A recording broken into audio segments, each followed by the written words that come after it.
A paz do Senhor, irmãos. Tudo bom, queridos? Boa noite para todos. Louvo a Deus por mais esse dia que estamos aqui para louvarmos e bendizermos ao nome do nosso Senhor. Quero convidar você, sua família, nesse domingo de Páscoa, a estarmos juntos louvando ao nome do Senhor, que juntamente com a sua casa, onde você está nessa noite nos acompanhando, você possa louvar e bendizer o nome desse Deus, desse Senhor tão maravilhoso, que morreu, que ressuscitou, que derramou o seu sangue em nosso favor, que está vivo, que vive e reina para todo sempre. Por isso nós podemos hoje estarmos aqui louvando e bendizendo o seu poderoso nome, o seu santo nome. Amém? Compartilhe este culto, nós vamos estar dando início a esse momento de louvor e adoração ao Senhor, que você possa compartilhar para que outras pessoas sejam abençoadas. Estamos morrendo de saudade dos irmãos, né? A gente fala isso em todos os cultos e não é hipocrisia, verdadeiramente nós estamos com muita saudade de estarmos em comunhão na igreja, de abraçarmos uns aos outros, né?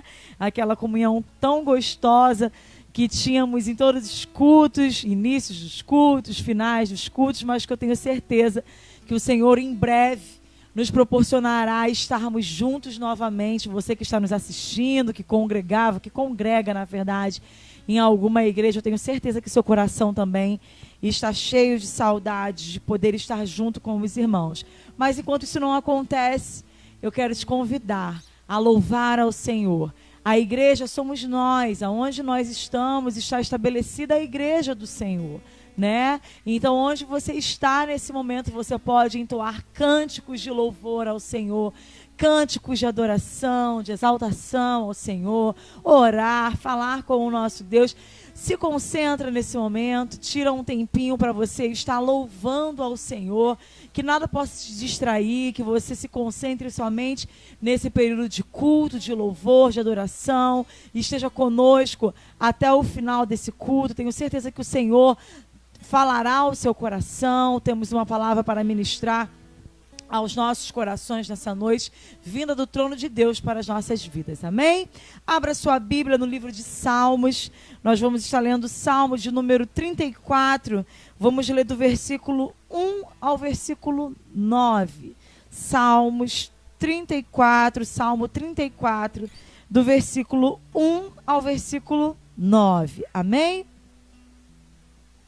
Vamos lá? Todos se encontraram? Vocês encontraram na palavra do Senhor? Não posso nem dizer você que está sem Bíblia, nos acompanhe no projetor, porque nós não temos, mas nos acompanhe na leitura nessa noite. Amém? Diz assim: louvarei ao Senhor em todo tempo, o seu louvor estará continuamente na minha boca. A minha alma se gloriará no Senhor, os mansos o ouvirão e se alegrarão. Engrandecei ao Senhor comigo, e juntos exaltemos o seu nome. Busquei ao Senhor e ele me livrou-me de todos os meus temores.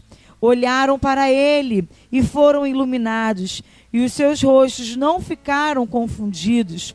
Clamou este pobre, e o Senhor o ouviu e o salvou de todas as suas angústias. O anjo do Senhor acampa-se ao redor dos que o temem e os livra. Provai e vede que o Senhor é bom. Bem-aventurado o homem que nele confia. Temei ao Senhor, santos, pois não tem falta alguma aqueles que o temem. Amém? Nós tememos e servimos a esse Deus tão poderoso, a esse Deus tão grande, a esse Senhor tão lindo. E nessa noite, querido, eu quero convidar você, com todo o seu coração, com toda a força que há dentro de você, com todo o seu entendimento, que você possa louvar e adorar ao Senhor, que você possa depositar nele a sua confiança. A palavra do Senhor nos diz que são bem-aventurados, são felizes aqueles que põem no Senhor a sua confiança. E nós precisamos confiar e depender do Senhor todos os dias da nossa vida, amém? Vamos orar ao Senhor. Deus, nós te louvamos, te bendizemos. Te adoramos, Senhor, nessa noite. Te damos graças pelo teu maravilhoso amor. Te damos graças, Senhor, pelo teu poder, pela tua bondade. Te damos graças, Senhor, por mais um dia de vida que estamos aqui, Senhor, na tua presença para te louvarmos, para te bendizermos, para te adorarmos, Senhor, com toda a força que há dentro de nós.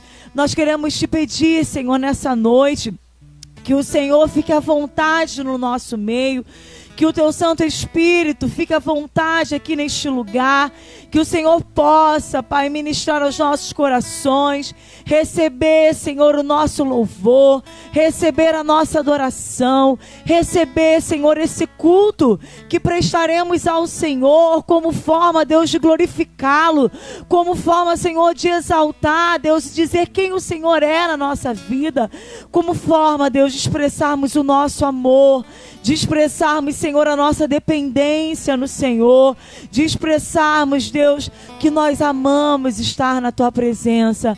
Por isso eu quero te pedir, Santo Espírito de Deus, fica conosco nessa noite. Abençoa, Senhor, cada lar que nos acompanha nesse momento, cada vida, cada coração que nesse momento estará junto, cultuando ao Senhor. Que tu possas trabalhar, Pai, nas nossas vidas, trabalhar no nosso coração, e que tu possas fazer o teu querer em nós, em nome de Jesus. Amém. Louve ao Senhor, exalte ao Senhor nessa noite, com toda a alegria e força que há dentro de você. Amém, querido? Deus abençoe a sua vida. Nós vamos estar dando início ao nosso período de louvor e adoração ao Senhor. Amém?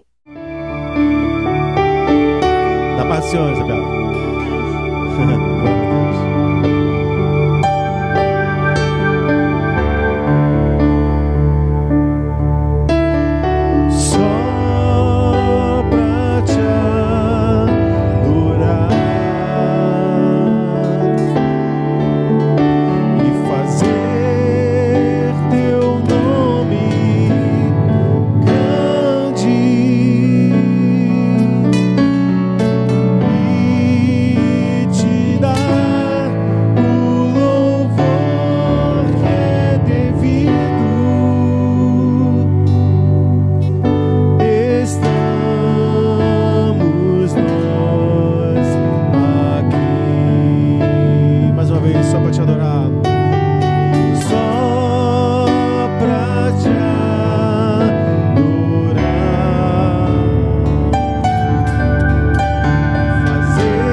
Diaconisa Rita.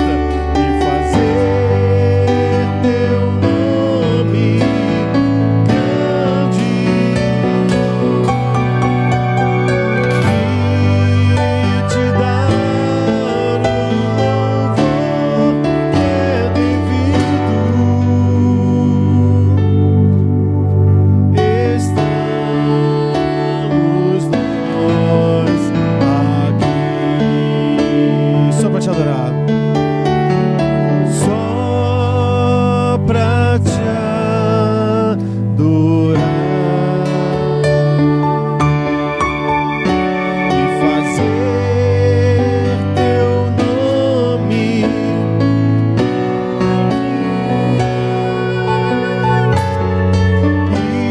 e te dar o louvor que é devido.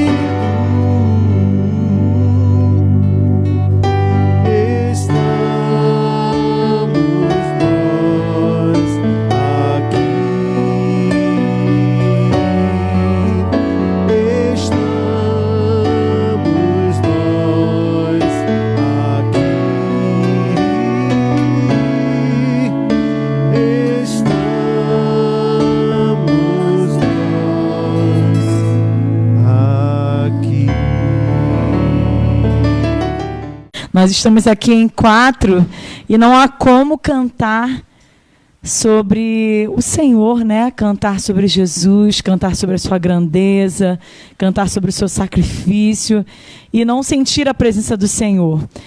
Bem que a palavra do Senhor diz que onde estiverem 2 ou 3 reunidos no nome dele, ali ele se faria presente. E eu tenho certeza que aí, juntamente conosco, na sua casa, você foi envolvido, né? Você pôde ser envolvido pela presença maravilhosa do Espírito Santo de Deus. Nessa noite eu queria convidar você a orar ao Senhor. Nós, todos os nossos cultos, tiramos um período de oração pela nossa família, pela nossa nação, pela nossa vida. Nós temos recebido alguns telefonemas, algumas mensagens, né, de pessoas que têm se encontrado tão aflitas nesses dias de isolamento, pessoas que têm passado por dificuldades, pessoas que têm sofrido muito por conta dessa questão desse afastamento social, várias demandas, ansiedade, preocupações, por conta daquilo que tem se passado nos nossos dias, né? Mas nós cremos no Deus que nós servimos. Nós cremos que em Deus nós podemos todas as coisas. Então, é momento de nós buscarmos a face do Senhor. É momento de nós nos achegarmos a Deus, porque a palavra do Senhor nos diz que se nós nos achegarmos a Ele, Ele se achegará a nós, né? Então, nós precisamos nesse tempo buscar cada dia mais a presença do Senhor, buscar cada dia mais a face do Senhor, para que nós possamos estar fortalecidos em Deus, para passar por todas as situações que chegarem até diante de nós, para que o nosso corpo, para que a nossa mente, para que o nosso espírito esteja bem, crendo no Deus que nós servimos, amém? Eu quero convidar você, nesse momento, a orar ao Senhor. Eu quero convidar você a clamar ao Senhor, clamar a Deus pela sua vida, clamar pela sua família, clamar pela nossa nação, clamar pelos nossos dias, clamar pela igreja do Senhor estabelecida aqui na terra. Nós vamos estar tirando esse tempo de oração, de clamor ao Senhor, amém? Deus, nós queremos te louvar, queremos te bendizer, queremos te adorar, Senhor, nessa noite. Te damos graças pela tua maravilhosa presença. Te louvamos, Senhor, porque quando nos reunimos em seu nome, nós podemos sentir o teu Santo Espírito trabalhando no nosso coração. Nós podemos sentir, Senhor, a nossa alma, Senhor, ser inundada pela tua presença. Meu Deus, e como é bom isso. Como é bom, Senhor, poder estar diante do Senhor, poder, Senhor, celebrar o teu santo nome, celebrar a tua presença na nossa vida, celebrar, Senhor, os teus maravilhosos feitos, e nós queremos te dar graças, Senhor, por isso, porque a tua palavra não mente. Te damos graças, Senhor, porque as tuas promessas, elas são reais e verdadeiras na nossa vida, e o Senhor nos prometeu que o Senhor não nos abandonaria, que em todos os dias da nossa vida nós teríamos a tua presença conosco, e nós temos vivido isso, Senhor, na nossa casa. Nós temos vivido isso nos nossos dias e nós te louvamos por isso, Senhor. Te damos graças, porque como é bom, Pai, passar por esses tempos difíceis, sentindo a Tua presença, sabendo, Senhor, que não estamos sozinhos, sabendo, Senhor, que Tu tens guardado os nossos dias, que o Senhor tem guardado a nossa vida, guardado a nossa casa, guardado, Senhor, a nossa família. Quantas pessoas, Senhor, perecem nesse momento.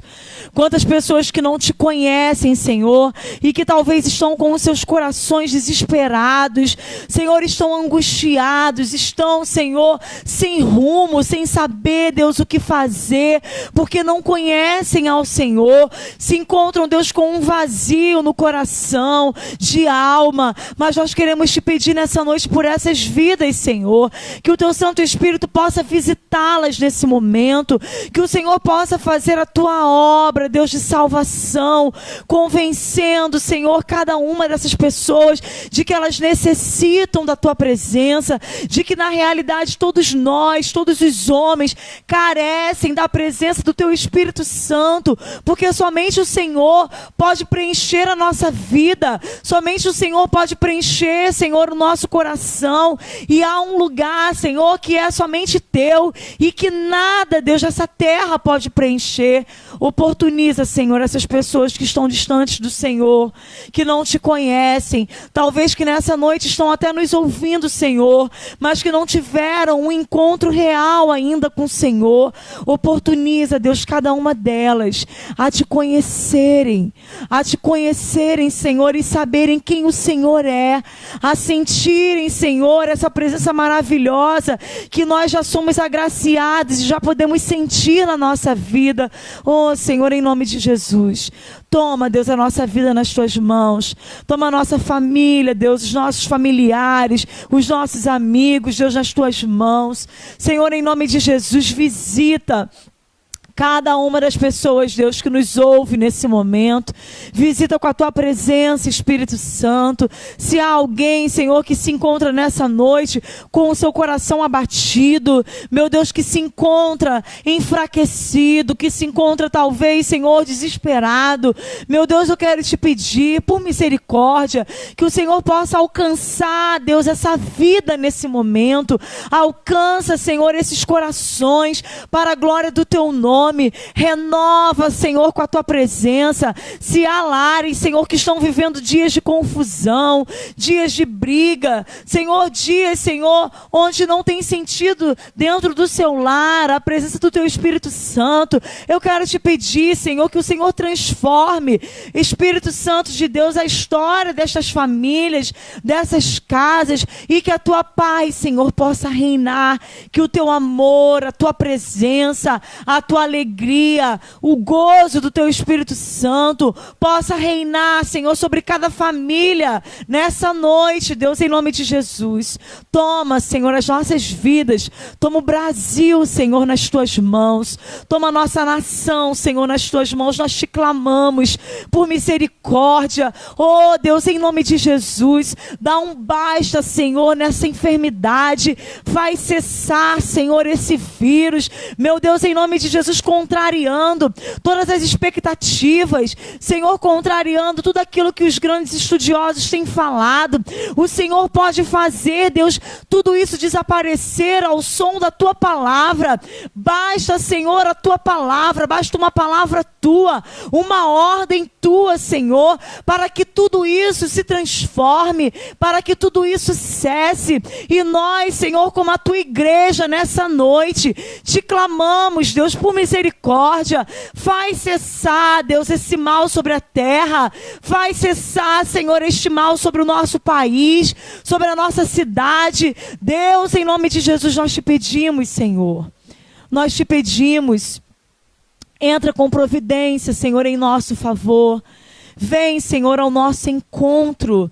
Pai, nós te pedimos nessa noite, assim, Senhor, como os Teus filhos celebraram a Páscoa porque foram libertos, Deus, da escravidão, Senhor, porque viveram o milagre de não terem, Senhor, os seus primogênitos mortos, porque selaram as suas portas com a marca do sangue do Cordeiro. Nós queremos te pedir, Senhor, guarda a nossa casa.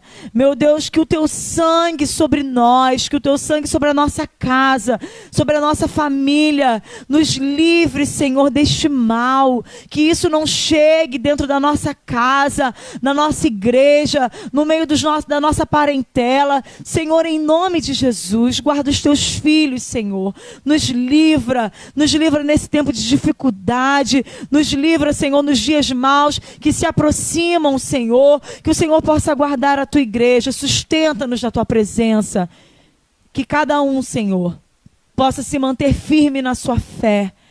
Meu Deus, que nós possamos guardar a sua palavra no nosso coração, para nós não pecarmos contra o Senhor, para nós nos mantermos firmes, Deus, na tua palavra, esperando no Senhor, esperando o socorro do Senhor, e até, Deus, que Ele chegue, e até que o Senhor nos livre. Senhor, nós temos visto e vivido todos os dias da nossa vida o grande livramento do Senhor, e nós te louvamos por isso, Senhor, e até, Deus, que esse mal cesse. Nós queremos te louvar, nós queremos te bendizer, nós queremos te adorar, Senhor, com a nossa vida, com o nosso coração, e declarar, Senhor, que tu és rei sobre a nossa vida, tu és Senhor sobre a nossa casa, tu és o nosso Deus, em quem nós confiamos. Nós te louvamos, Senhor, te bendizemos, te damos toda a honra, toda a glória, em nome de Jesus. Amém, amém. Louvado seja o nome do Senhor, amém. Que Deus abençoe você, abençoe a sua casa. Eu não sei como é que você está, querido, nessa noite. Eu não sei como é que se encontra o seu coração, mas nós vamos estar dando início à palavra do Senhor. E que nesse momento, sabe, o seu coração possa estar receptivo, que você possa receber a palavra do Senhor, que você possa pedir para que o Espírito Santo trabalhe no seu coração, trabalhe na sua vida, para que essa palavra sirva de alimento, alimento para a sua alma, alimento para fortalecer a sua fé, alimento.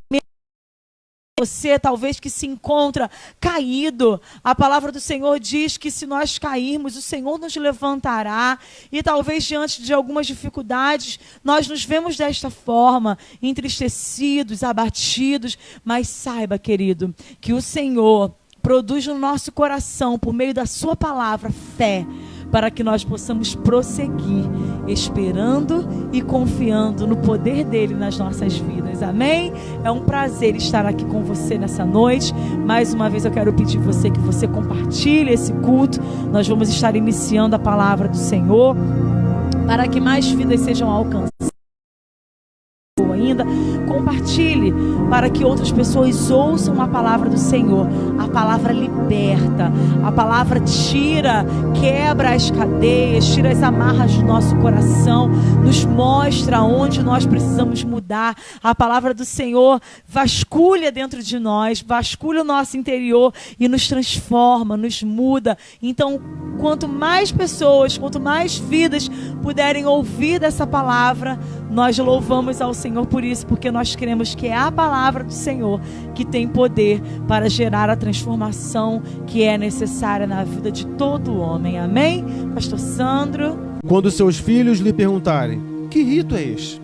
Quando os filhos perguntarem assim, o que é isso, pai, que você está fazendo? Vocês vão responder, é o sacrifício da Páscoa ao Senhor, que passou por cima das casas dos filhos de Israel no Egito, quando matou os egípcios e livrou as nossas casas. Então o povo se inclinou e o adorou. Amém? Senhor, aqui está a tua palavra. Fala, Deus, aos nossos corações, é o que nós te pedimos, em nome de Jesus. Amém?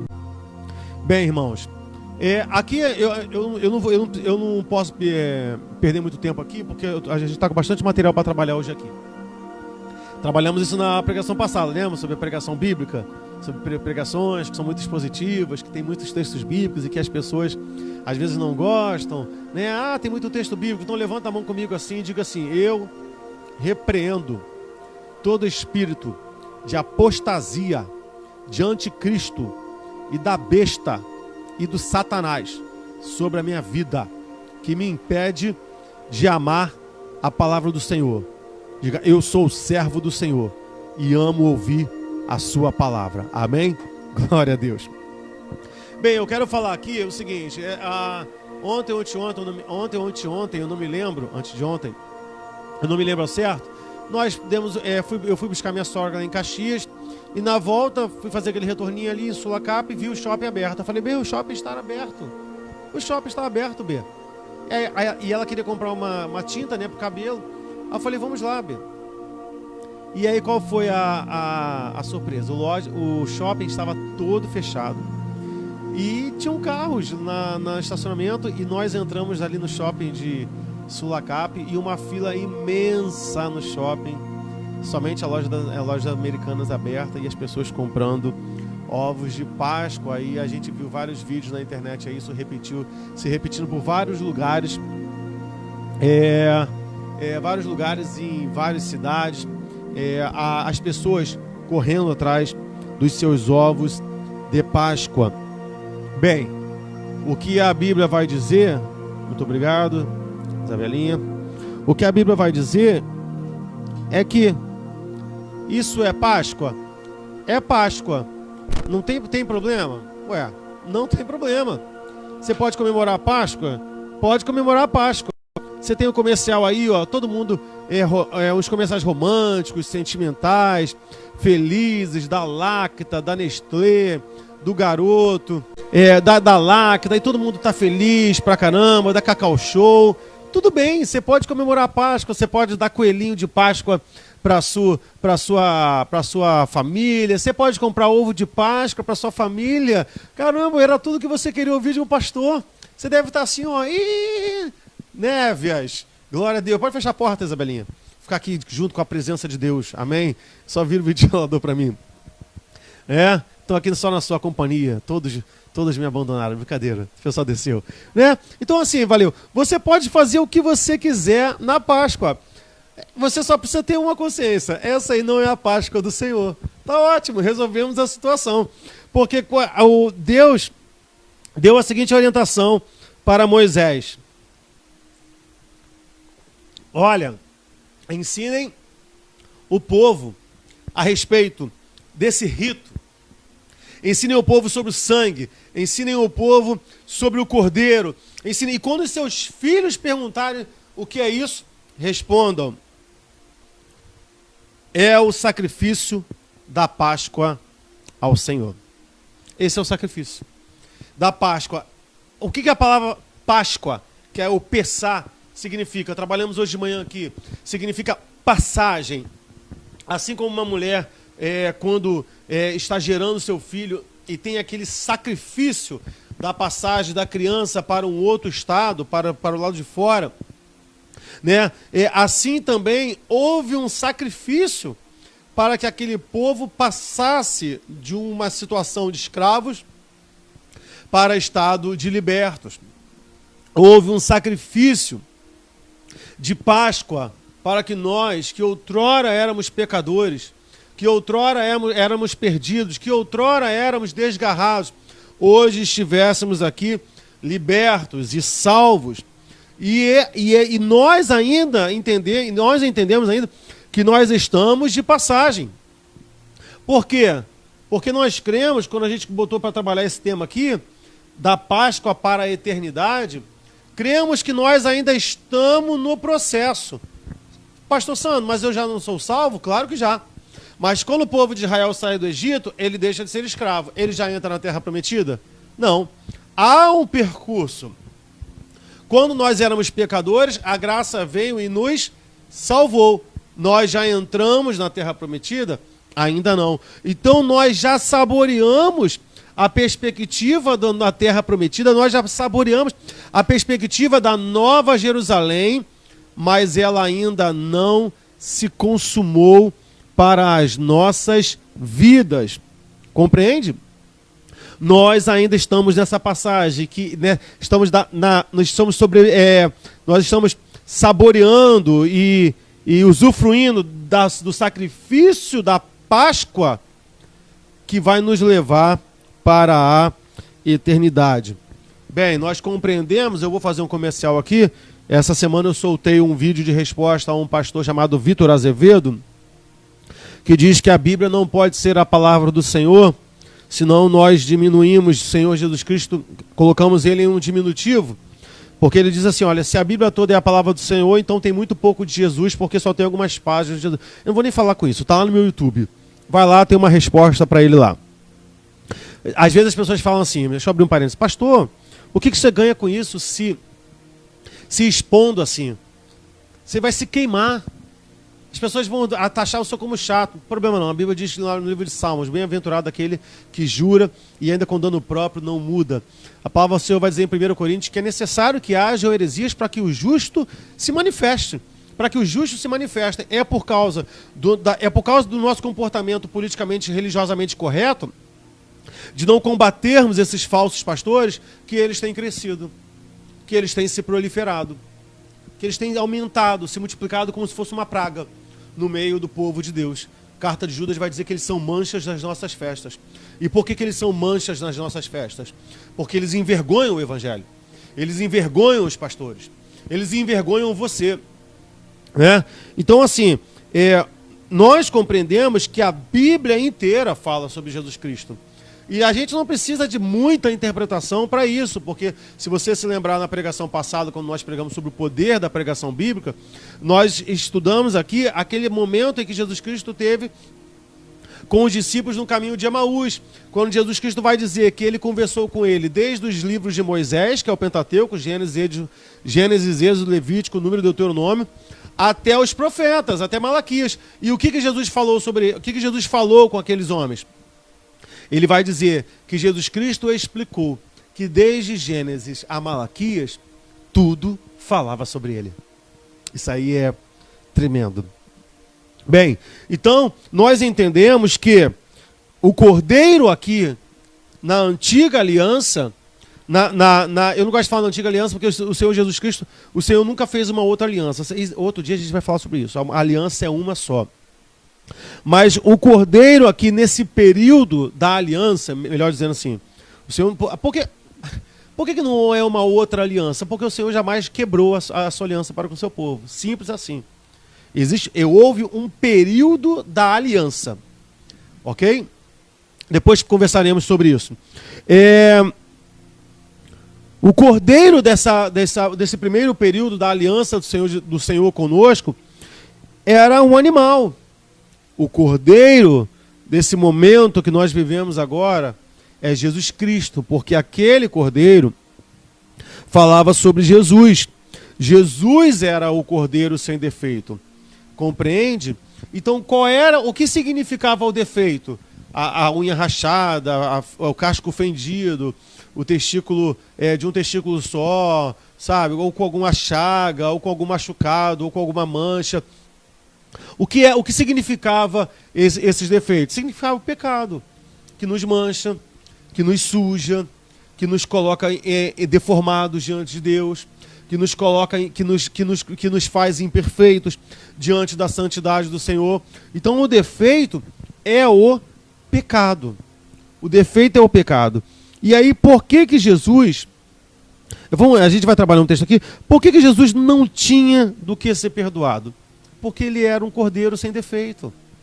Ele não precisava de perdão. João 18, 36 a 40 vai dizer: Jesus respondeu: o meu reino não é deste mundo. Se o meu reino fosse deste mundo, os meus ministros se empenhariam por mim, para que eu não fosse entregue aos judeus. Mas agora o meu reino não é daqui.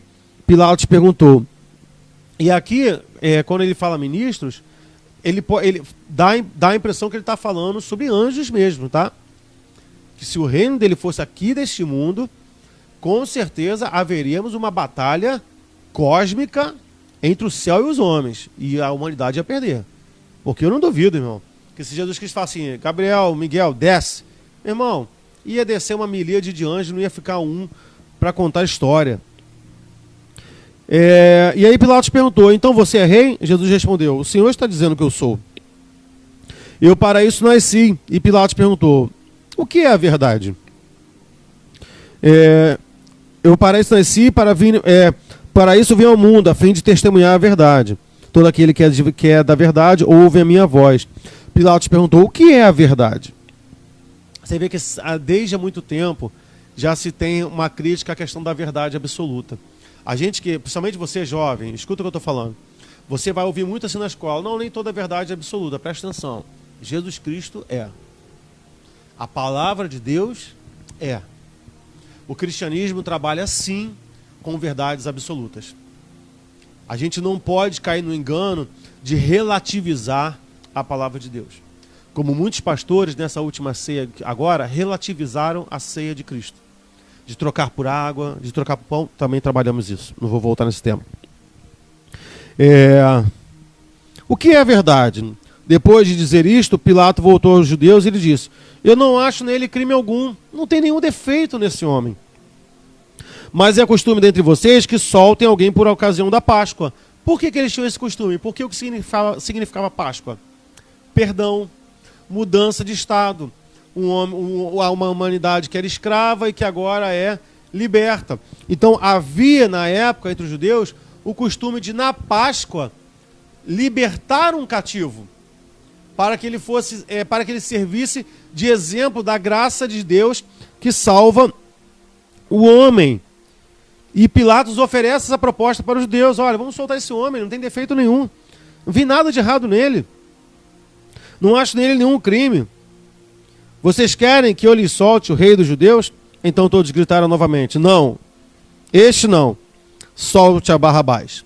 E a Bíblia vai dizer: e Barrabás era um salteador. Compreende?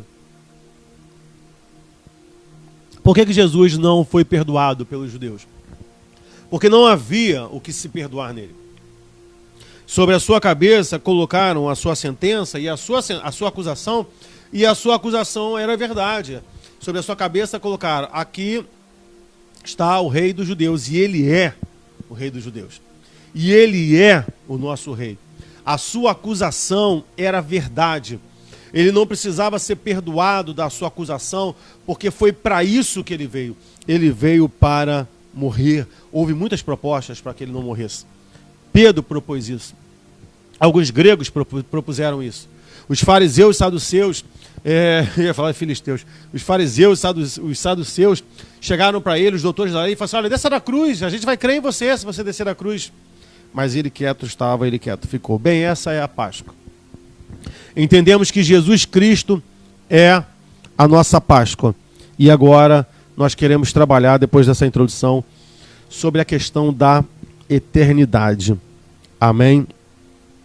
Apocalipse 7, do versículo 9 ao 17. Diz assim: depois destas coisas vi, e eis grande multidão que ninguém podia contar, de todas as nações, tribos, povos e línguas, em pé diante do trono e diante do Cordeiro, vestidos de vestes brancas com ramos de palmeira nas mãos, e clamavam com voz forte, dizendo: ao nosso Deus que está sentado no trono e ao Cordeiro pertence a salvação. Todos os anjos estavam em pé, rodeando o trono, e os 4 seres viventes, e diante do trono se prostraram sobre o seu rosto e adoraram a Deus, dizendo: amém. O louvor, a glória, a sabedoria, as ações de graça, a honra, o poder e a força sejam ao nosso Deus para todo sempre. Amém. Um dos anciãos tomou a palavra e me perguntou: quem são? E de onde vieram estes, vestidos de branco? Respondi: o Senhor sabe. Isso aqui é demais. Isso aqui é demais, gente. Eu acho que eu vou dar spoiler no final da pregação, mas eu não vou aguentar. Da Páscoa à eternidade. A gente está falando, nós estamos numa trajetória, em um caminho. O apóstolo Paulo vai dizer que é uma carreira. Quando ele está perto da morte, ele vai dizer assim: olha, acabei a carreira, guardei a fé. O que é acabar a carreira? Olha, eu fui galgando, cara, acabei a carreira. Não tem mais nada para que eu possa vivenciar, não tem mais nada para que eu possa... Não há mais nada para onde eu possa subir nesse plano aqui terrestre, entre os homens. E aí João, né, um ancião lá do céu, vira para João e vai dizer assim: quem é essa galera chegando aí? Quem é essa galera chegando aí? Quem é esse povo? Quem é essa multidão? Eu não sei se você na sua casa aí, você pode levantar a sua mão e dizer assim, sou eu, João. A Bíblia, meu irmão, é incrível. João, às vezes, eu já falei isso na igreja.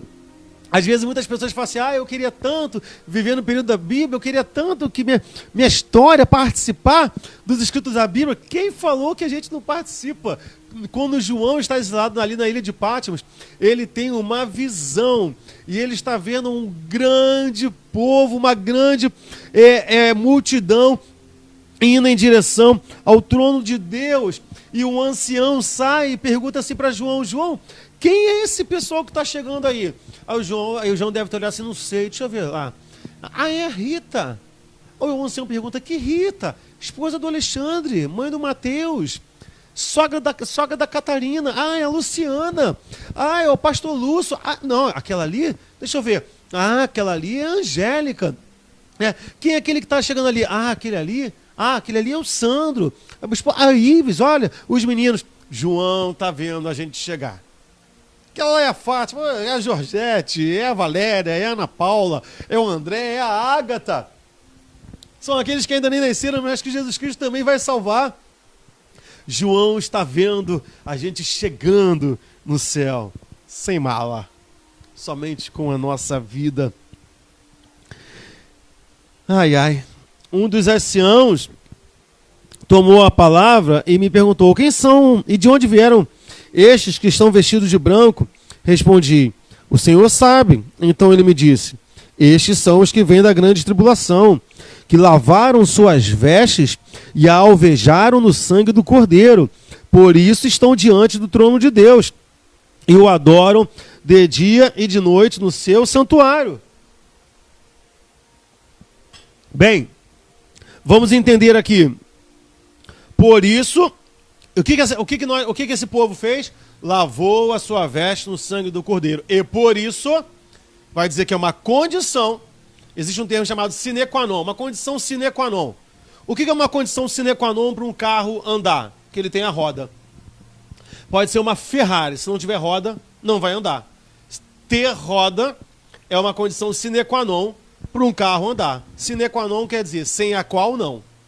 Sine qua non. Sem isso é impossível. Compreende? Eles lavaram as suas vestes no sangue do Cordeiro. E por isso servem diante do trono do Senhor. De dia. Pastor Sandro, mas Apocalipse diz que na terra prometida não haveria santuário. É claro que não. Por quê? Porque quando Apocalipse fala sobre santuário, ele está dizendo sobre a habitação de Deus. Está falando sobre a presença de Deus. Então, o que é esse santuário aqui? Isso quer dizer que eles estavam diante do trono de Deus na sua presença santa.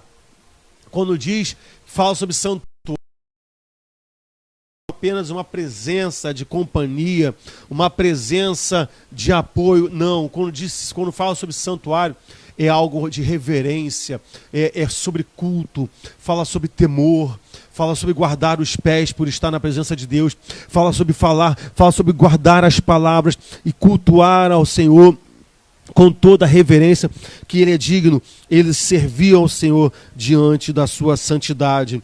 E aquele que está sentado no trono estenderá sobre eles o seu tabernáculo. O que é isso? Estenderá a sua presença. Estenderá sobre eles a sua glória, a sua santidade.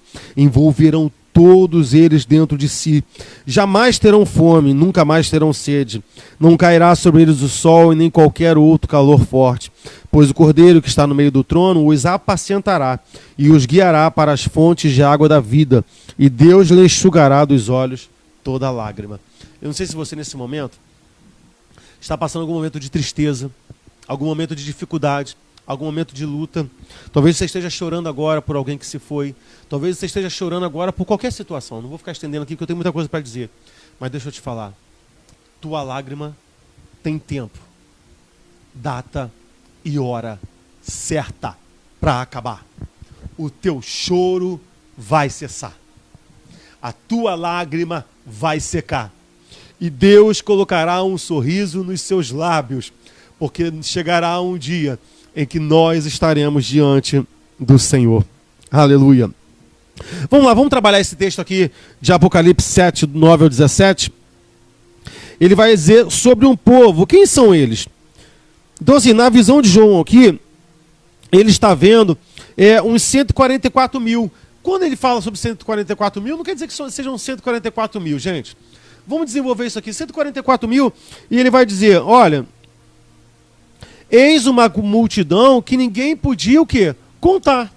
Então você vai dizer assim, olha, então, por que você não pode contar? Por que é 144 mil? Porque esse 144 mil é algo simbólico, que fala sobre multidão, fala sobre totalidade, aí a gente precisa estudar as concepções simbólicas do povo judeu em relação aos números, compreende? Então, assim, você tem 6, número do homem, 12, número das tribos, 24, número da presença de Deus, 7, número da perfeição. O judeu ele tem muito simbolismo para as questões numéricas e para outras coisas também. E também João usa isso aqui. Mas esse 144 mil significa totalidade. Há um tempo atrás, os testemunhos de Jeová acreditavam que esse era o número exato, o número de salvos. Aí eles estão com um problema, porque hoje eles passaram de 144 mil. Não sei como é que eles vão resolver isso. Era um grupo, Apocalipse 7, versículo 9, que ninguém podia contar, porque determinar essa quantidade cabia somente a Deus e não aos seres humanos. Ele viu que as pessoas na multidão também estavam vestidas de branco. Um dos anciãos se aproximou de João e fez uma pergunta. Ele perguntou, olha, quem é essa multidão? O ancião, aí depois João falou assim, não, você sabe. O ancião respondeu, estes são os que vieram da grande tribulação. Sabe, a palavra tribulação é essa ideia de vir, significa aqueles que vieram de um combate, aqueles que vieram de uma luta. Os versos 14 a 17 vão trazer 7 informações para nós. No versículo 14 vai dizer que eles saíram da tribulação. No versículo 14 vai dizer que as suas vestes foram lavadas no sangue de Jesus e por isso se tornaram brancas. No versículo 15 vai dizer que eles servem a Deus em seu templo de dia e de noite. No versículo 15 ainda vai dizer que Deus habita com eles. No versículo 16 vai dizer que eles nunca mais terão que passar por tribulações. No versículo 17 vai dizer que o Cordeiro irá providenciar comida, água e água da vida. E no versículo 17 também vai dizer que Deus enxugará as suas lágrimas. Então não há uma diferença de um povo. Os 144 mil. O povo da grande tribulação. Não. Tudo isso está falando sobre o mesmo povo. Está falando sobre nós. Pastor, nós já estamos na grande tribulação? Não. Estamos na tribulação? Sim. Ainda haverá uma grande tribulação. Jesus Cristo vai dizer assim, olha, quando ouvirdes sobre guerras, sobre rumores de guerras, sobre terremotos, sobre pragas, saibam que esse é o princípio das dores. Bem, por que João aqui vai usar... Por que João aqui vai usar a expressão de grande tribulação? Porque já era uma expressão habitual e familiar para o povo judeu. Porque o povo judeu passou por muitas tribulações. Passou por tribulação no Egito, passou por tribulação na Babilônia, passou por tribulação e estava passando aqui tribulação na mão do Império Romano, passou tribulação na mão dos persas, passou tribulação na mão dos sírios, passou tribulação na mão de muitos povos, passou tribulação na luta ali na mão dos filisteus, contra tantos povos que sempre se levantaram contra ele. Então, assim, a gente pode ler a respeito disso em Daniel 12, 1. E naquele tempo se levantará Miguel, o grande príncipe, que se levantará a favor dos filhos do teu povo, e haverá um tempo de angústia, o qual nunca houve, desde que houve nação até aquele tempo, mas naquele tempo livrar-se-á o teu povo, todo aquele que for achado e escrito no livro. Então isso já era uma expressão muito antiga, que eles traziam desde o profeta Daniel. Passaram por tribulação ali logo após a morte de Jesus Cristo, no ano 70, quando Jerusalém foi destruída, quando o templo foi destruído. O povo de Israel vivia muitas tribulações. Só que João está falando de uma grande tribulação que virá antes da sua segunda vinda. E a gente precisa entender assim, pastor, vai ter uma segunda vinda? Vai, é a próxima vinda, é a parúzia. Alguns falam parousia, é aquela que nós esperamos, porque a primeira vinda dele foi em corpo, né? Agora, qual é a segunda? A segunda é aquela que a gente espera. Abra sua Bíblia em Apocalipse 3, versículo 10.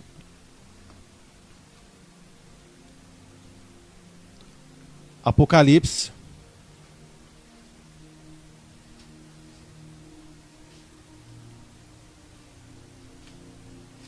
Apocalipse capítulo 3, versículo 10, vai dizer: porque guardaste a palavra da minha perseverança, também eu te guardarei da hora da provação, que há de vir sobre o mundo inteiro, para experimentar os que habitam sobre a terra. Compreende? O que está falando isso aqui? Ele está falando sobre uma carta, sobre essa palavra é para uma igreja, uma das 7 igrejas do Apocalipse. Essas 7 igrejas é a igreja, somos nós? Sim e não. É uma igreja localizada geograficamente? É. Mas a fala dela é uma fala de exortação para nós? Sim. Nós estamos lá em Filadélfia? Não. Mas nós podemos ser essa Filadélfia? Sim. Nas nossas posturas, nas nossas ações. Senão não estaria aqui, gente. A palavra do Senhor vai dizer que toda palavra é útil para instruir e redarguir em justiça. Tudo que está aqui serve de exortação, de ensino, de promessa para as nossas vidas. Então olha o que a Bíblia vai dizer, que Deus vai nos guardar dessa hora. Ele vai nos guardar. Ele estará conosco nesse momento de tribulação. Mateus 24, versículo 21 ao 22. Mateus 24, do 21 ao 22. Vai dizer: porque nesse tempo haverá grande tribulação, como desde o princípio do mundo até agora. Não tem havido e nem haverá jamais. Não tivessem aqueles dias sido abreviados, ninguém seria salvo. Mas por causa dos escolhidos, tais dias serão abreviados. Então o que Jesus Cristo está falando aqui? Olha, vai vir aí uma grande tribulação, que desde o princípio do mundo nunca houve. Pastor, eu acredito, mas eu sempre ouvi falar que a igreja sobe antes da tribulação. Sobe não, irmão. Não sobe porque Jesus Cristo está falando aqui. Você pode subir caso você morra, né? Antigamente eu falava assim, gente. Eu falava assim, não, eu quero ver Jesus Cristo voltar. Né? Gente que veio de uma cultura pré-milenista, dispensacionalista, achando que a igreja ia ser arrebatada, e depois ia ter a tribulação. E aí depois que a gente vai estudando e compreendendo que a igreja vai passar por essa grande tribulação, eu falei assim para minha esposa, eu tô reconsiderando aquela minha escolha de ver Jesus voltar. Eu estou começando a considerar a morte um bom negócio. Porque quem estiver vivo, meu irmão, vai passar por essa grande tribulação. E versículo 22 vai dizer: se não tivesse aqueles dias sido abreviados, ninguém seria salvo. Meu Deus, a gente nem sabe o que vem por aí. A gente não sabe o que vem por aí. E Jesus Cristo vai dizer, olha, essa tribulação vai ser tão grande, que se eu não reduzisse esses dias, ninguém seria salvo. Mas por amor aos escolhidos, esses dias da grande tribulação foram reduzidos. Bem, a igreja passa pela grande tribulação. Bem, o que a gente pode ler aqui a respeito de Apocalipse 13, do 11 ao 17, que é quando vai falar sobre aqueles que adoraram a besta, você percebe que é uma condição semelhante ao que está escrito no livro de Daniel capítulo 3, daqueles que adoraram a estátua. Sabe, os poderes do mundo liderando no final do tempo irão forçar as pessoas a tomarem uma decisão para que escolham a quem querem servir. Aqueles que não escolherem adorar a besta serão mortos.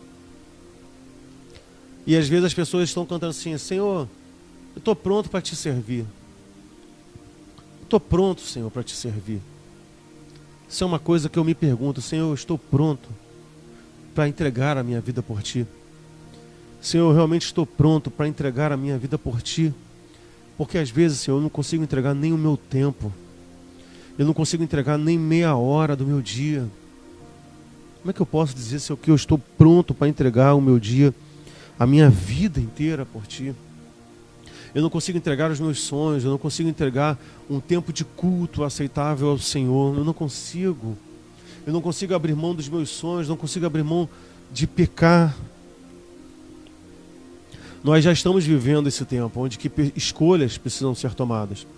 Muitos jovens que eu conheço, muitos jovens que estiveram conosco nas igrejas que eu e minha esposa fomos líderes, a gente os acompanha agora em tempo de faculdade, se formando, e eles já abandonaram a presença de Deus. Eles deram uma outra roupagem para a palavra de Deus, deram uma outra roupagem para a presença de Deus. Inventaram um Jesus comunista, inventaram um Jesus socialista, porque na verdade eles estão adorando o sistema desse mundo. Eles querem relativizar tudo. Na verdade, para não dizer que abandonaram a Cristo, eles inventaram um outro Cristo. Eles começaram a relativizar a palavra de Deus. E aí, aqui é o ponto. Aqui é o que a gente compreende. Se eu relativizo a palavra de Deus, o que tem para eu abandonar? Nada. Não há nada para eu abandonar a palavra de Deus. Porque o homossexualismo passa a não ser mais pecado, o aborto passa a não ser mais pecado, o adultério passa a não ser mais pecado, a fornicação passa a não ser mais pecado. Então o que há para abandonar? O que há para abandonar? Se eu consigo relativizar tudo, mentira passa a não ser mais pecado, a inveja passa a não ser mais pecado. Hoje a mídia, ela glamoriza, sabe, a luxúria, a altivez, a ira, sabe? Ela relativiza, ela trata tudo com glamour. Então, qual é o preço que a igreja está pagando? Qual é o preço que essas igrejas neoliberais estão pagando? Que sacrifício é esse que essa igreja está fazendo nessa passagem? Do que ela está abrindo mão? Será que ela está abrindo mão mesmo das coisas que ficaram para trás? Ou, na verdade, elas querem ir para a terra prometida, mas carregando o Egito nas costas? São pessoas que foram tiradas do Egito, mas que ninguém conseguiu tirar o Egito delas. Existem pessoas aqui nas nossas igrejas, nos dias de hoje, que são como o povo de Israel. Tiraram ele do Egito, mas não tiraram o Egito dela. Tiraram ele de Sodoma, mas não tiraram Sodoma dela. Foi como a mulher de Ló. Ela olhou para trás, ela sentiu saudade, assim como aquele povo ali diante do Mar Vermelho, ele sentiu saudade do Egito, dizendo: lá poderíamos comer cebolas, tu nos trouxe aqui para morrer. Jesus Cristo também vai te colocar numa situação, em uma hora que você vai ter que decidir morrer. Talvez não fisicamente, mas morrer nas suas convicções, naquilo que você acredita. Vai chegar um momento em que você não vai ter para onde ir, e você vai precisar dizer: Senhor, eu estou disposto a te seguir, mesmo que seja com a minha vida. A Bíblia nos ensina que as pessoas que não escolherem a besta irão sair dessa tribulação, serão vitoriosos. Eles não irão vencer por causa dos seus próprios esforços. O que muitas pessoas confundem nesse período da tribulação é achar que a igreja vai estar arrebatada e eu vou estar aqui, né? Pela minha força. Porque, meu irmão, cá entre nós, pensa comigo, com o Espírito Santo, meu irmão, aqui, às vezes a gente não suporta. Às vezes a gente cai. Vamos cogitar aqui que um dia Jesus Cristo vai arrebatar a igreja e vai tirar o Espírito Santo. Tá, você vai ficar aqui sem o Espírito Santo. Tu vai conseguir o quê, irmão? Tu vai conseguir o quê? Não. Eu vou pelo meu esforço. Apocalipse 7. Deixa eu ver se é esse o texto.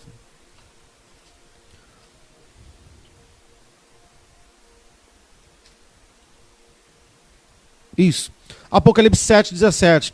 Pois o cordeiro que se encontra no meio do trono os apacentará e os guiará às fontes da água viva. Não, meu irmão. Já a Apocalipse está dizendo, olha, é o cordeiro que vai nos guiar. Ninguém vai ser salvo pelo próprio esforço. Ninguém vai ser salvo pela sua força. Essa não ninguém terá essa vitória. Teremos essa vitória porque Jesus está nos guiando através do seu poder divinal e redentor. Bem, falamos sobre a tribulação, e essa tribulação, meu irmão, sabe, desde que Adão pecou, nós estamos vivendo tribulação. Desde que Adão. Pastor, mas às vezes a gente tem momentos felizes na Terra. Temos aniversário, casamento, temos, mas é uma vida cansada, é uma vida pesada, sabe? Bem, se você não acha isso, é porque você não tem uma perspectiva de algo melhor. Porque quem vive na perspectiva de algo melhor sempre vai considerar isso aqui pouco. Se você se satisfaz com o que você... Tudo bem. Pastor, eu me satisfaço. Não estou falando de satisfação de ficar feliz, de ver um filho se formar, não. De se sentir realizado. Sabe, com aquela sensação de eternidade? Tipo, não, eu poderia viver a minha vida toda assim? Se você tem essa sensação de que você poderia viver a sua vida inteira assim, eternamente, bem, realmente o céu não faz parte do seu coração. Mas a Bíblia diz que se nós soubéssemos de onde veio, nós sentiríamos saudades.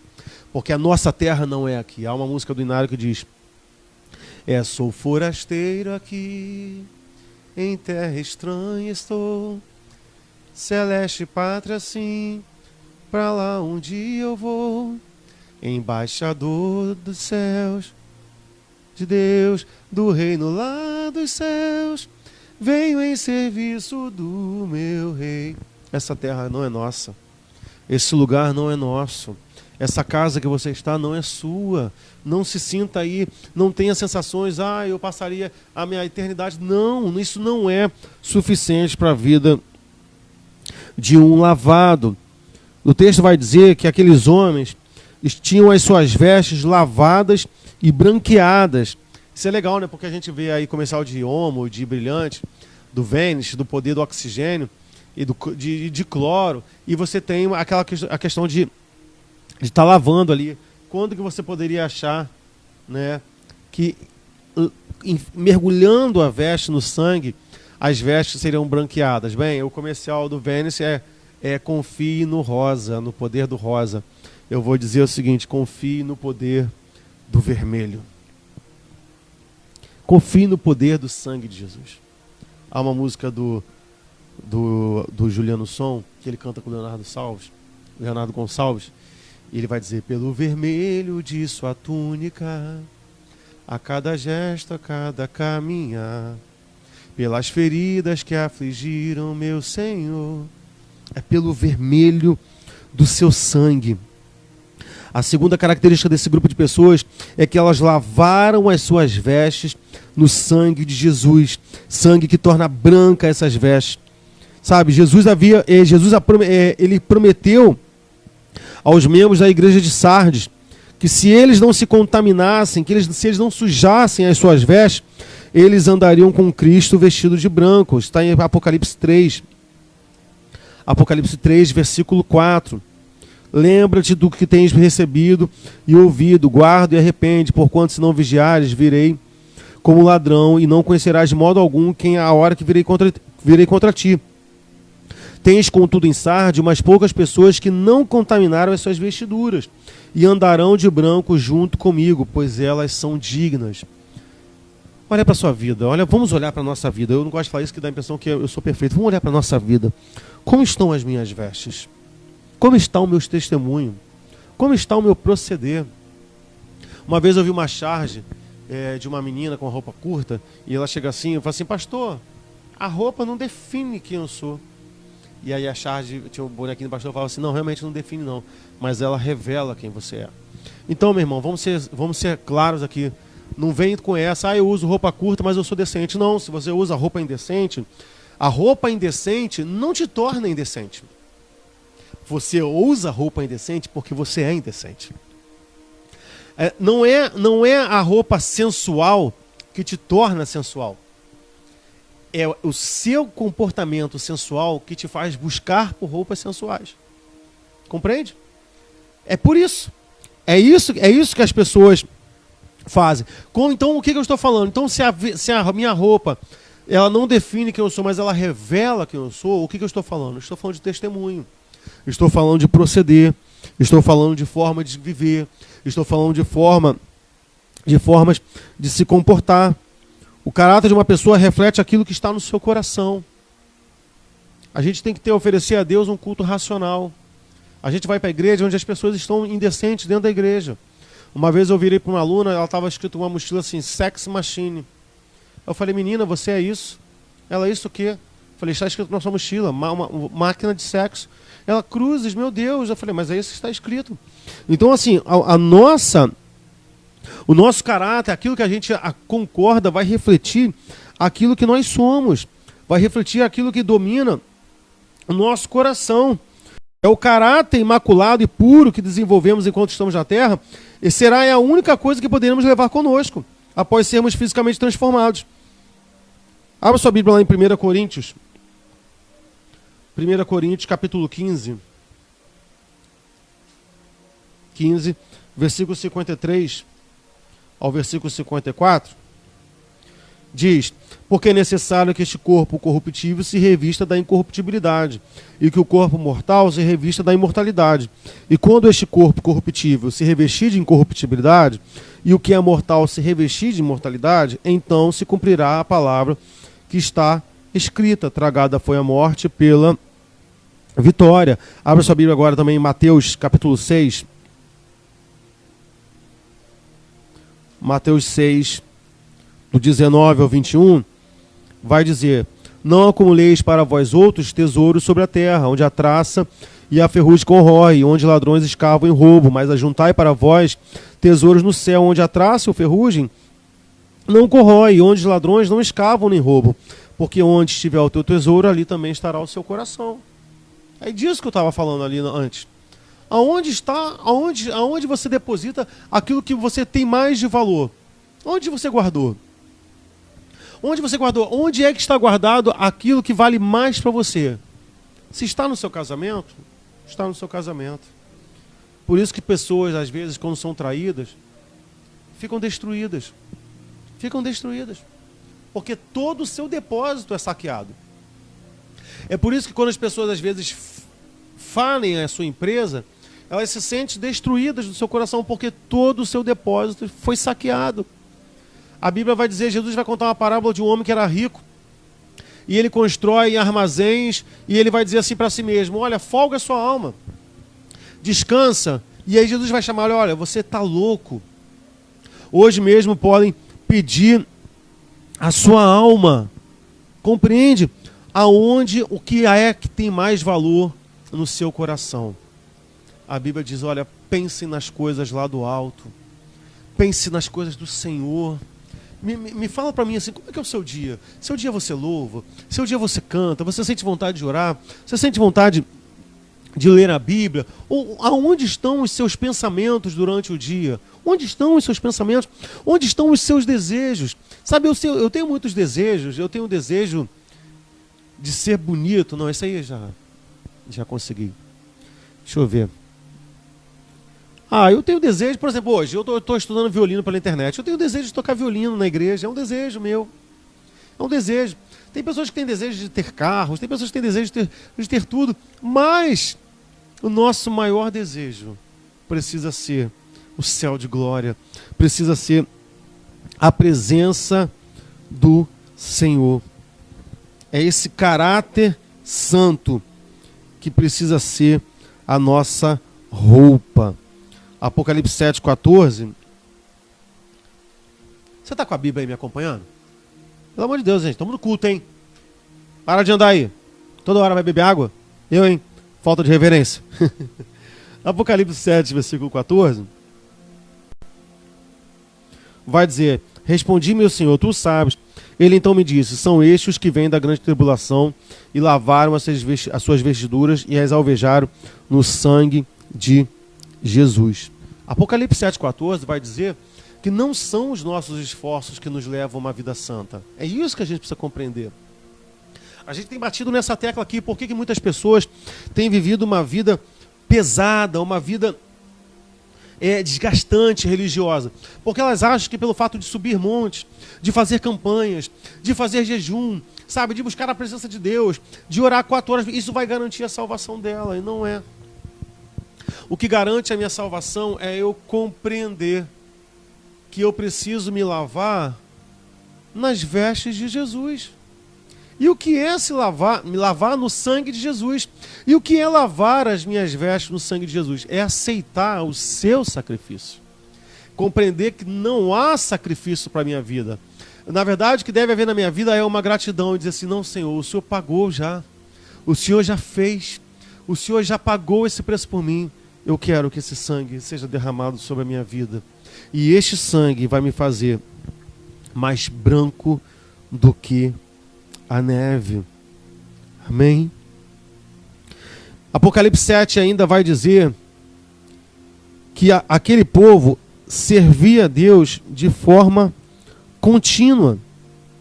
Abra sua Bíblia em Apocalipse 3, versículo 12, vai dizer: ao vencedor faloei coluna no santuário do meu Deus, e daí jamais sairá. Gravarei também sobre ele o nome do meu Deus, o nome da cidade do meu Deus, a nova Jerusalém que desce do céu, vinda da parte do meu Deus, e o meu novo nome.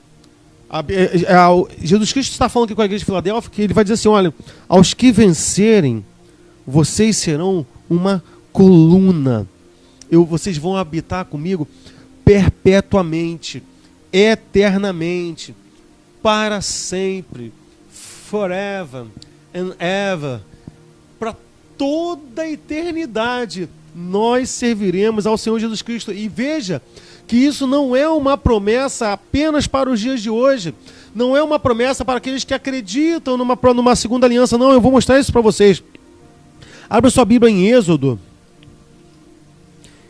capítulo 19.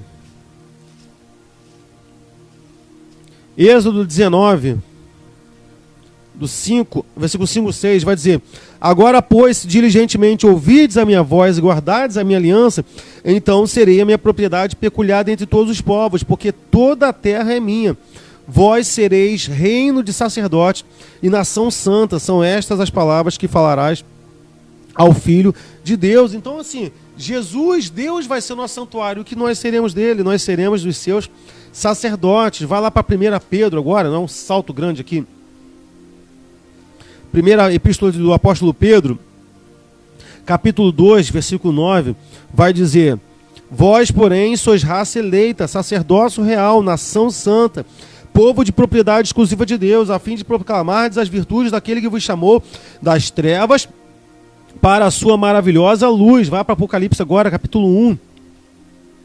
Apocalipse 1, versículo 6. E nos constituiu reino e sacerdote para seu Deus e Pai. A ele a glória e o domínio pelos séculos dos séculos. Apocalipse 5, capítulo 10. Glória a Deus. E para o nosso Deus os constituíste reino e sacerdotes. Apocalipse capítulo 20, versículo 6. Apocalipse 26, versículo 6. Bem-aventurado e santo é aquele que tem a parte na primeira ressurreição. Sobre este a segunda morte não tem autoridade. Pelo contrário, serão sacerdotes de Deus e de Cristo e reinarão com eles 1000 anos. Aqui está falando do milênio. Compreende? Então, nós somos os sacerdotes de quem? No Velho Testamento havia o sumo sacerdote e havia o sacerdote. O sumo sacerdote aspergia o sangue para que aquele sacrifício fosse aceitável pelo Senhor. Quem é Jesus Cristo? Jesus Cristo é esse sumo sacerdote. É Ele que faz o sacrifício para que a nossa vida seja aceitável ao Senhor. E o que Ele nos faz? Ele nos faz sacerdote. Ora, onde está o sumo sacerdote e o sacerdote? Está no templo, está no tabernáculo, está na presença de Deus. E é por isso que nós seremos e já somos sacerdotes do Senhor, porque Jesus Cristo é o nosso sumo sacerdote. Amém? Bem, a Bíblia vai dizer também, em Apocalipse 7, versículo 15, que Deus cobrirá eles com a sua sombra. Sabe, o que isso significa? Que Deus irá habitar entre eles. Abra sua Bíblia em Êxodo 13, 21. Êxodo. A pregação hoje está com bastante texto, hein? E quem não gosta de Bíblia, meu Deus do céu, me desculpa, foi mal. Êxodo 13, versículo 21. Êxodo 13, 21. Minha Bíblia está toda amassada. O Senhor ia diante deles durante o dia, numa coluna de nuvem, durante a noite, numa coluna de fogo para os iluminar, a fim de que encaminhassem de dia e de noite. O que é essa sombra? O que a Bíblia vai dizer quando ela diz assim, olha, debaixo da sombra do Senhor nós estamos seguros. Aquele que habita na sombra do Onipotente.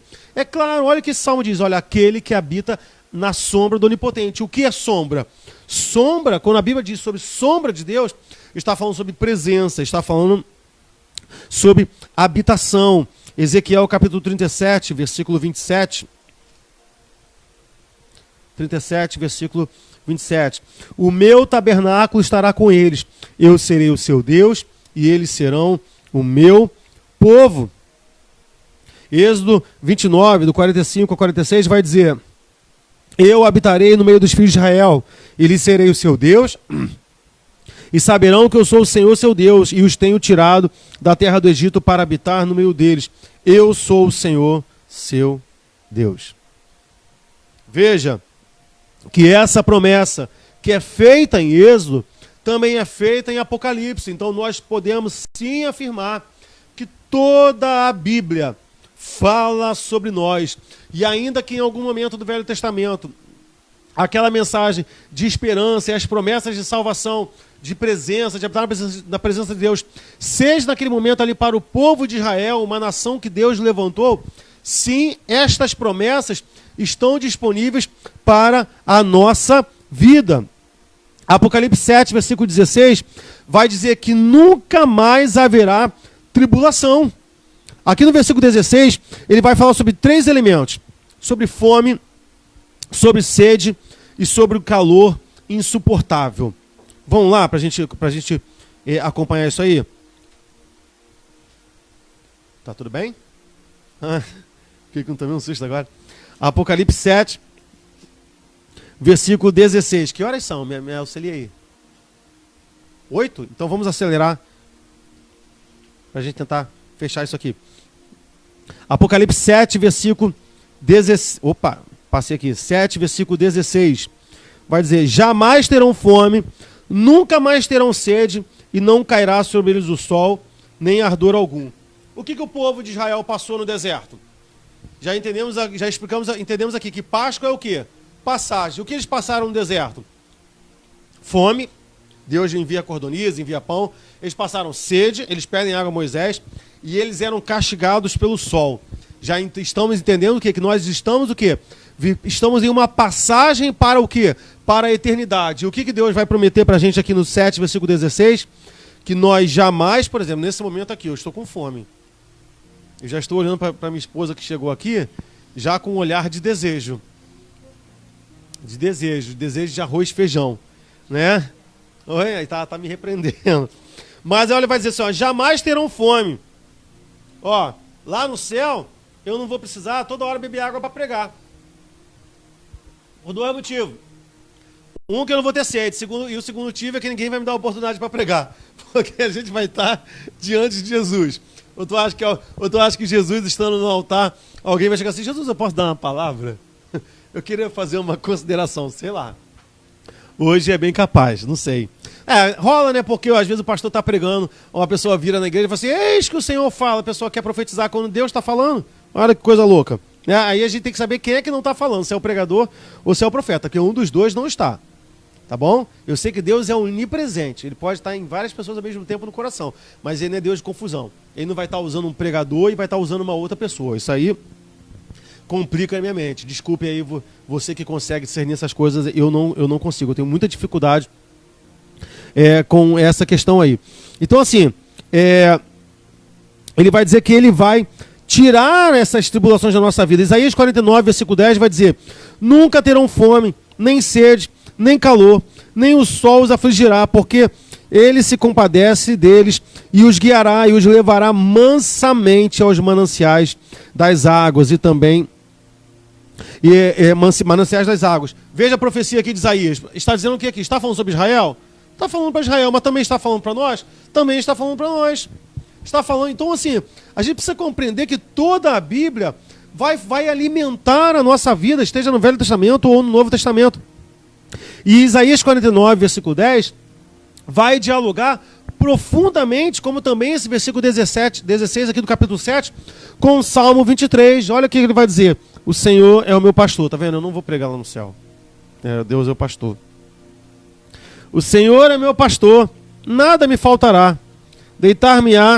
Deitar-me faz em verdes pastos. Ó, eu tô falando que eu não vou pregar no céu, mas você que é músico também não vai tocar não, tá? Deve ter anjo com harpa lá, hein? Porque o pessoal vai esquecer: eu vou tocar, eu vou. Os músicos ficam assim na igreja, com ouvido absoluto, tá desafinado. Ô anjo, tua harpa tá desafinada. Vai vendo. Né? Isso é legal pra gente meditar. Eu sei que eu tô brincando, mas o que eu vejo muito hoje nas igrejas? Você olha para as igrejas aí, presta atenção na hora da... Tem dois extremos. Você olha para a cara dos pastores na hora da adoração.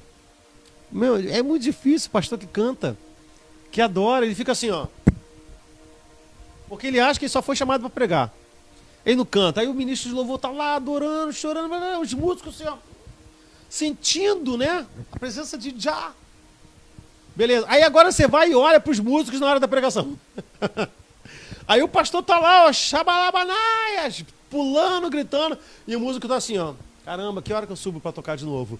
Então são dois extremos, porque não se aprendeu a cultuar o Senhor.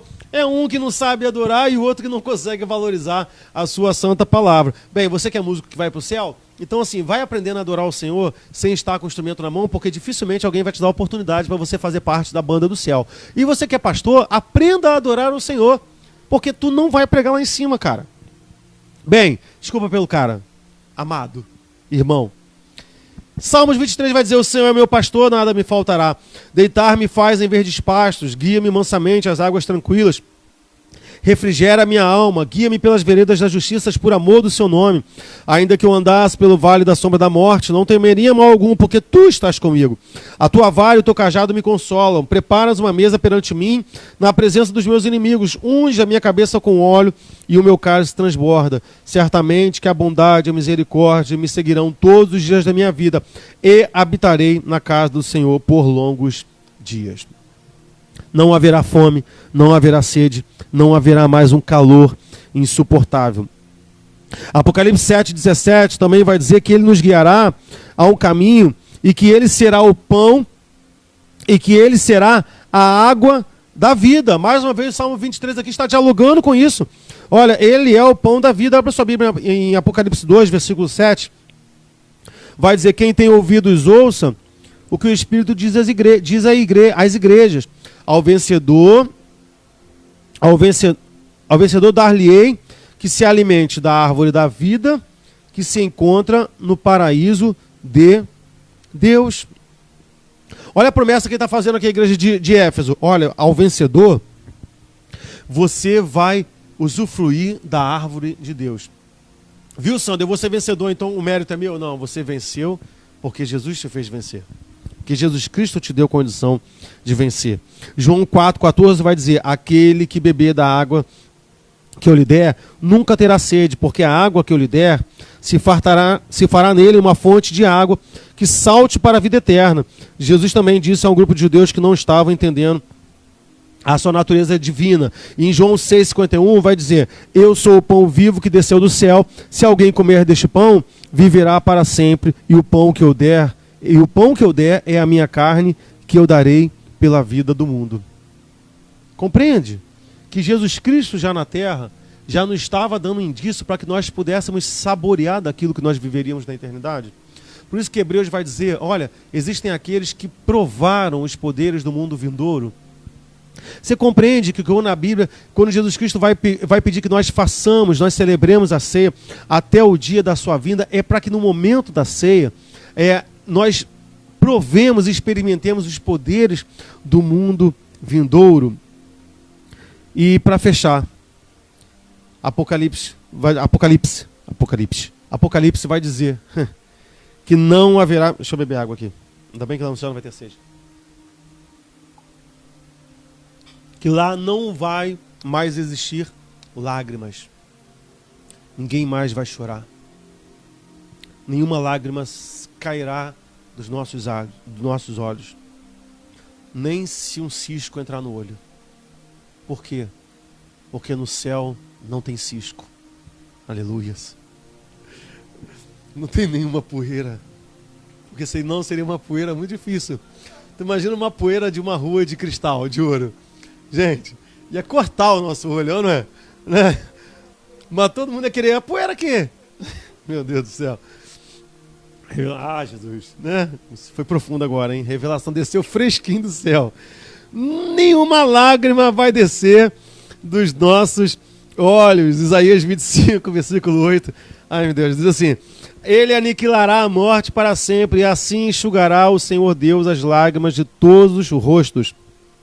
E tirará o opróbrio do seu povo de toda a terra, porque o Senhor disse. Irmãos, olha, todo mundo sabe aqui que eu não sou aquele, caramba, que pastor ético. Eu às vezes falo o nome mesmo, mas essa semana, ontem eu vi um bispo da Universal, dizendo assim, olha, quem é salvo não é pobre.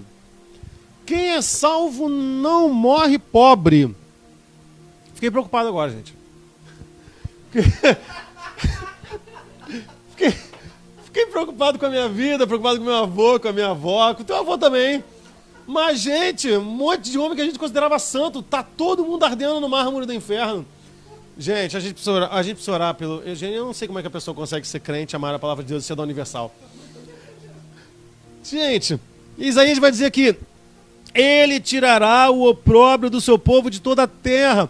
Você pode ser o mais rico que for, meu irmão, mas se você não deseja, se o seu valor maior não está na cidade santa, você ainda vive em opróbrio, na pobreza, na desgraça. Apocalipse 21, 3-4 vai dizer, e ouvi uma grande voz do céu que dizia, eis aqui o tabernáculo de Deus com os homens, pois com eles habitará, e eles serão o seu povo, e o mesmo Deus estará com eles, e será o seu Deus, e Deus limpará dos seus olhos toda lágrima, e não haverá mais morte, nem pranto, nem clamor, nem dor, porque já as primeiras coisas são passadas.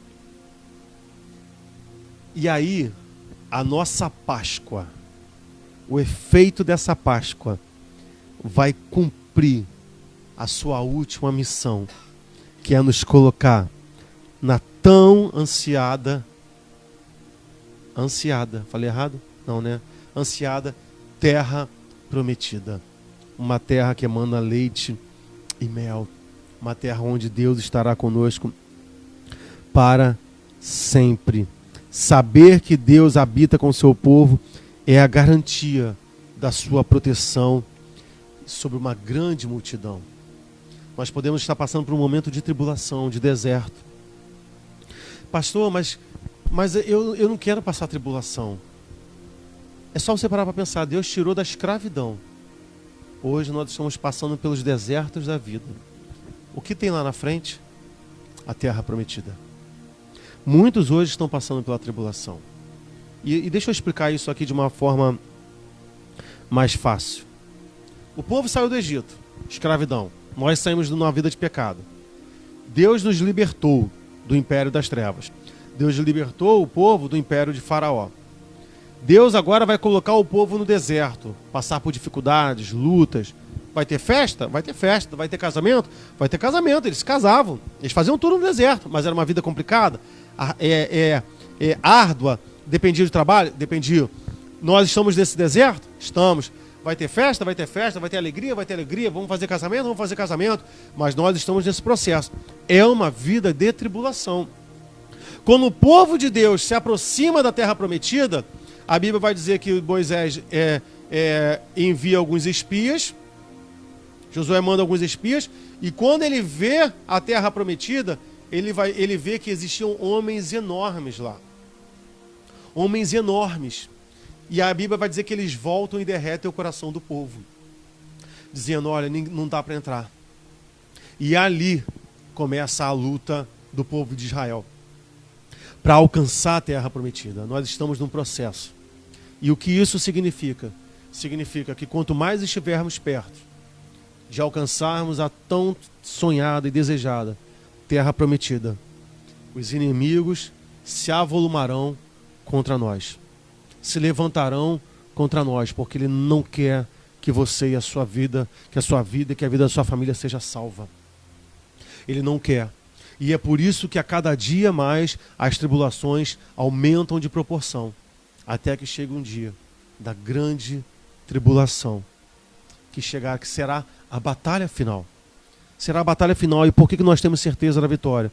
Porque Jesus Cristo vai nos guiar durante essa luta.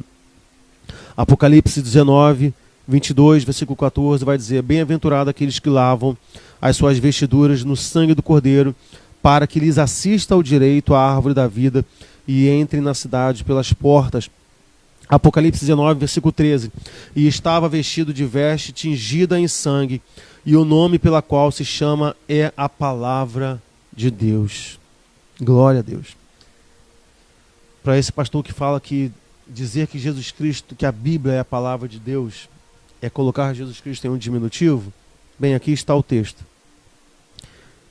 Estava vestido de uma veste tingida em sangue. Em outras versões vai dizer, com um manto encharcado de sangue.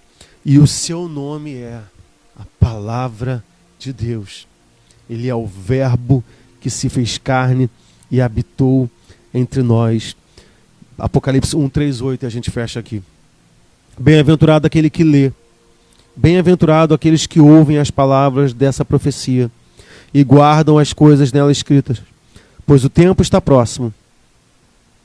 João, às 7 igrejas que estão na província da Ásia, que a graça e a paz estejam com vocês, da parte daquele que é, que era e que há de vir, da parte dos 7 espíritos que estão diante do seu trono, e da parte de Jesus Cristo, a fiel testemunha, o primogênito dos mortos, e o soberano dos reis da terra, aquele que nos ama e pelo seu sangue nos libertou dos nossos pecados. Aleluia.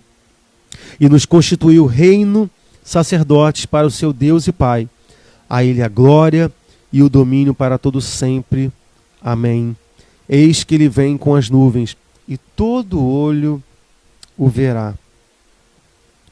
Irmãos, eu cresci numa... Eu vou continuar aqui. Deixa eu te falar. Quem é salvo, irmão, descansa no Senhor. Sabe por que descansa? Porque deseja. Eu cresci numa cultura dispensacionalista de uma tal trombeta que inventaram. Eu nunca achei essa trombeta na Bíblia. É claro que a Bíblia tem um monte de trombeta, mas uma tal de trombeta tipo apito de cachorro que só o salvo vai ouvir. Eu ficava assim o tempo todo. Meu Deus, será que a trombeta tocou? A trombeta tocou? Aí, tipo assim, aí do nada todo mundo saía de casa. Aí tu ficava sozinho. Aí eu falei, meu Deus, a trombeta tocou? Eu lembro que minha mãe falou que uma vez meu avô ficou preocupado, deu um silêncio lá onde a gente morava, e ele correu pro quarto onde estava a filha dele dormindo no berço, para ver se a filha dele estava no berço, para garantir se Jesus Cristo tinha tocado. Não, meu irmão, isso não tem na Bíblia em lugar nenhum. Preste atenção, meu irmão. Você não tem por que ter esse temor, meu Deus, eu fiquei. Aí liga, tem gente que liga pra mãe. Alô? Ai, meu Deus, graças a Deus. Tem gente que a base é a mãe. Ah, não, minha mãe tá aqui, então Jesus Cristo não voltou ainda. Né? Aí você tá falando que a base dela, a minha base é ela. Minha esposa é serva de Deus. No início do nosso casamento, eu fui testar a santidade dela. A gente tinha um quarto que era um breu, né, que tinha uma cortina corta. Poxa, eu tinha que entrar agora no final da pregação com mais emoção aí. Entrei falando uma coisa engraçada. Mas o final é a parte que a gente chora. Aí, na hora que ela apagou a luz, eu tinha uma cama e o quarto ficava um breu mesmo. Na hora que ela apagou a luz, eu, tipo ninja, dei um rolamento assim pra esquerda e pulei no chão e fui pra debaixo da cama. Aí, tipo assim, ela vai deitar, vai botar a mão assim, meu Deus, meu marido subiu. E aí, na hora que ela deitou, esticou o braço assim, ela falou assim, profeticamente, pode parar a palhaçada, que se eu não subir é ruim que tu sobe. Ai, meu Deus, tá repreendido, né? Eu sou salvo. Bem, meus irmãos, deixa eu te falar um negócio. Se uma hora você fala assim, meu Deus, será que Jesus Cristo já voltou? Tu viu? Você viu ele voltar? Então, meu irmão, se você não viu, é porque ele não voltou. Porque a Bíblia vai dizer que todo olho verá. Dá vontade de rir. Eu fico bobo, gente. Como é que eu fui ser escravo de um pensamento doido desse? Quanta gente que passa a sua vida atribulada. Meu Deus, voltou, não voltou? Mãe, liga. Ai, minha mãe não atende. Família, vou ligar pro fulano. Você viu Jesus Cristo voltar? Então, meu irmão, Jesus Cristo não voltou, porque a Bíblia diz que todo olho verá. Até mesmo aqueles que os transpassaram. Meu Deus, aqui é terrível. Aqui é Israel, hein? Aqui são os romanos, aqui é Pilatos. Todo olho vai ver ele voltar. Até mesmo aquele soldado que furou o seu peito. Ah, meu irmão, aqui eu não queria estar na pele deles, não. Meu Deus do céu. E todas as tribos da terra se lamentarão por causa dele. Certamente, amém. Eu sou o Alfa e o Ômega, diz o Senhor. Aquele que é, que era e que há de vir, o Todo-Poderoso. Glória a Deus. Glória a Deus, porque essa é a nossa fé. Essa é a nossa Páscoa. É sair de um momento de servidão, passar pelo deserto da vida e alcançar a terra prometida, que é a eternidade. É disso que os apóstolos falavam. É isso que os apóstolos pregavam. É disso que Pedro falou. Foi sobre isso que Isaías falou. Foi sobre isso que o apóstolo Paulo falou. Foi sobre isso que João falou. É sobre isso que trata a nossa fé. É isso que trata a nossa fé. Às vezes, em momentos de dificuldade, a pessoa fala assim, vai acontecer isso, a pessoa vai fazer cruz credo, cruz credo, cruz credo, e faz assim, ó. Sai de reto, Satanás, cruz credo. E aí uma vez uma aluna minha falou assim, cruz credo. Eu falei, você sabe o que é cruz credo? Você sabe o que é cruz credo? Sabe o que é cruz credo? Sabe, Bê? O que é cruz credo? O que é cruz credo? É a cruz e o credo. É a cruz e o credo. Por que nós às vezes clamamos o poder da cruz? Porque o poder da cruz é aquele que nos liberta. E o que é o credo? O credo é a nossa fé. Resumo do credo, daquilo que o povo de Deus crê, daquilo que os apóstolos pregavam. Creiam em um Deus, Pai Todo-Poderoso, Criador do céu e da terra e de todas as coisas visíveis e invisíveis, e em um Senhor Jesus Cristo, unigênito Filho de Deus, gerado pelo Pai antes de todos os séculos, Deus de Deus, luz da luz, verdadeiro Deus de verdadeiro Deus, gerado e não feito, de uma substância com o Pai, pelo qual todas as coisas foram feitas, o qual por nós, homens, e por nossa salvação desceu dos céus, foi feito carne pelo Espírito Santo da Virgem Maria, e foi feito homem, foi crucificado por nós sob o poder de Pôncio Pilatos. Ele padeceu, ele foi sepultado, e no terceiro dia ressuscitou conforme as Escrituras, e subiu ao céu e assentou-se à direita do Pai, e de novo há de vir com glória para julgar os vivos e os mortos, e o seu reino não terá fim.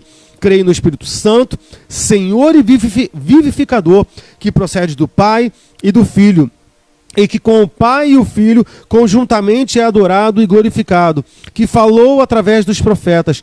Creio em uma igreja una e universal e apostólica. Reconheço um só batismo para a remissão dos pecados e aguardo a ressurreição dos mortos e da vida do mundo vindouro. Essa é a nossa fé.